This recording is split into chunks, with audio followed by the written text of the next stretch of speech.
Hello and welcome to the Star Citizen Weekly Review, where we look at what's been happening with Star Citizen from official sources and digest the information that's been shared. This review is for the week ending the 27th of December 2015. Merry Christmas! In this week's 10 for the Chairman, episode 73, Chris Roberts answered a variety of questions. In regards to additional star systems, they will flesh out the Stanton system and some other mechanics before adding any other jump points to other star systems that will be available. They'd like to have planetary landings and trading, among other things, before opening up a whole new system for players to explore. There will be some liberties taken to compress a lot of different content and gameplay for testing in the Stanton system that might not necessarily be in that system when the full PU is released, such as Delmar, the asteroid, which is actually in the Nix system. That will be most certainly going to be a landable planet or a test for the procedurally generated planets available in the Stanton system before they finish off the Nix system and have a jump point to it. In regards to the Hornet's history and heritage, the Hornet was the starter ship in Wing Commander, having it in Star Citizen as a nod to that. It was originally supposed to be a light fighter in Star Citizen, but during development it became a medium fighter. In regards to props and physics, there will be physics in a multitude of forms in the game. Props-wise, they exist in 2.0 at the moment. For example, in Kovalek's shipping hub, there is a lot of rigid entities which you can move and push about, like the noodle machine, the Big Benny's noodle machine. And we're going to see more of that. We're going to see more of that physics in the future. New merchandise, there will be new merchandise in 2016. There's obviously the HOTAS and the keyboard that Cytec are making that has been pushed back pre-order-wise to January. There's the Jump Point Volume 2, posters and prints for subscribers. There are a bunch of other things down the road as well. Player jobs and NPC stations. NPCs may be working as miners on big space stations like Shubin, but players will not be able to do these particular roles. They're not going to be able to crew NPC stations as miners or as security. They could, however, get a contract from Shubin Miner Station to mine some resources for them from a nearby asteroid belt, for example. NPC Corps will issue jobs and contracts, as well as players will be able to do that as well, but you're not going to be able to work in certain locations as a role all the time necessarily. They do intend to revisit the possibilities of being able to work on a fixed NPC location in the future, though. In regards to anchoring your ship to asteroids and such, you won't really need to anchor your ship to an asteroid belt before you mine it or wherever. Your ship should just be able to chill out and remain stationary next to an asteroid, even if you EVA out and around in the nearby area. Your ship should, barring being hit by something, be fine. What counts as griefing and how they're going to control it. So killing new players continuously as they left the green zone could be seen as griefing, as could be repeatedly crashing your ship into a player in the green zone again. Bounties will help regulate antisocial behaviour, allowing NPCs and players to freely kill griefers. They consider putting griefers in the same instances with each other as well.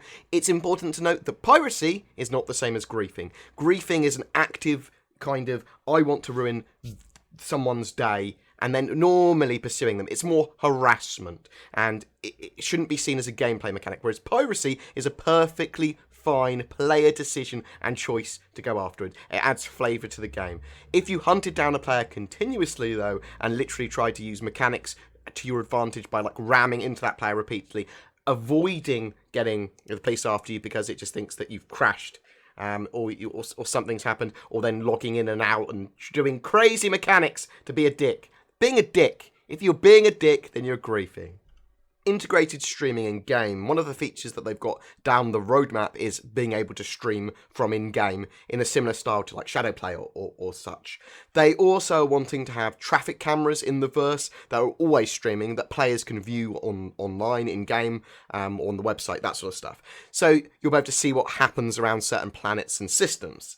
They've also got the Mako Reliant news van. That's going to be some cool streaming kind of gameplay there as well. They'd like to allow it to stream whatever you're viewing, if you allow it, to go into the like G-Lock bars. So players that are chilling out on space stations or whatever will be able to view what you're viewing if you're like covering a race or are inside the Million Mile High Club giving an interview, for example.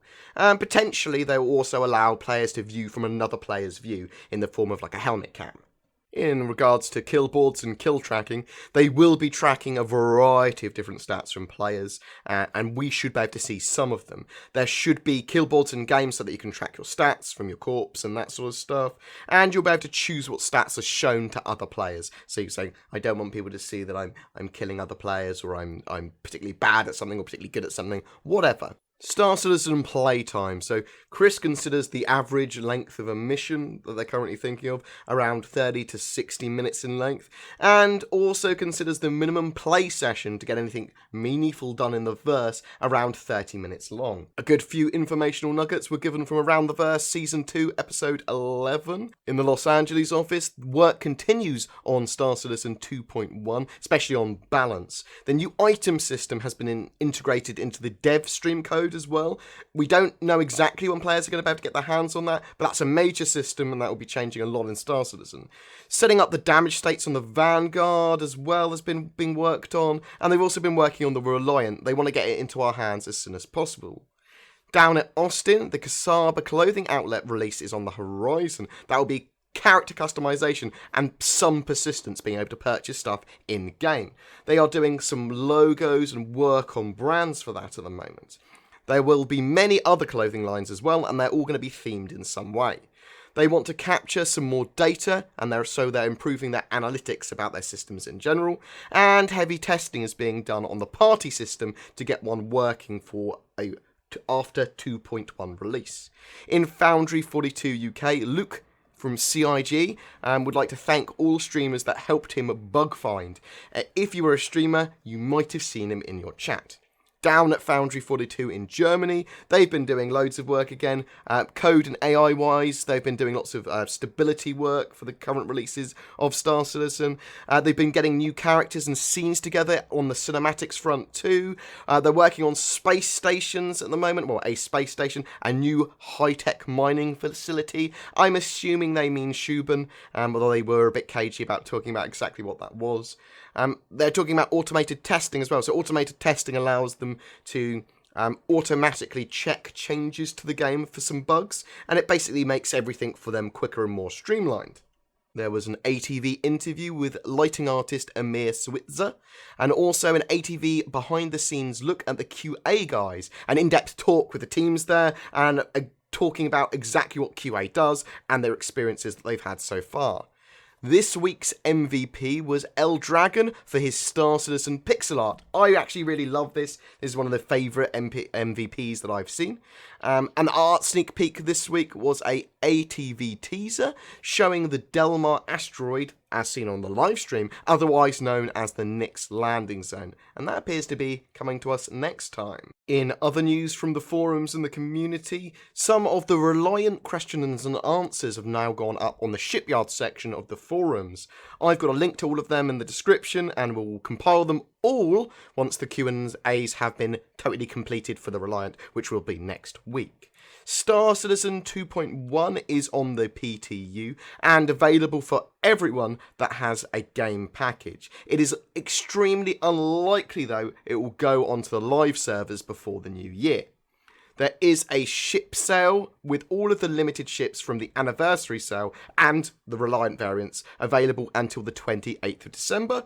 They're also changing the values of the euro in the store on the 1st of January. So now is the time to buy a ship that if you wanted a limited ship, or if you wanted to get a ship at the cheapest possible price, especially if you're going to be purchasing in euros.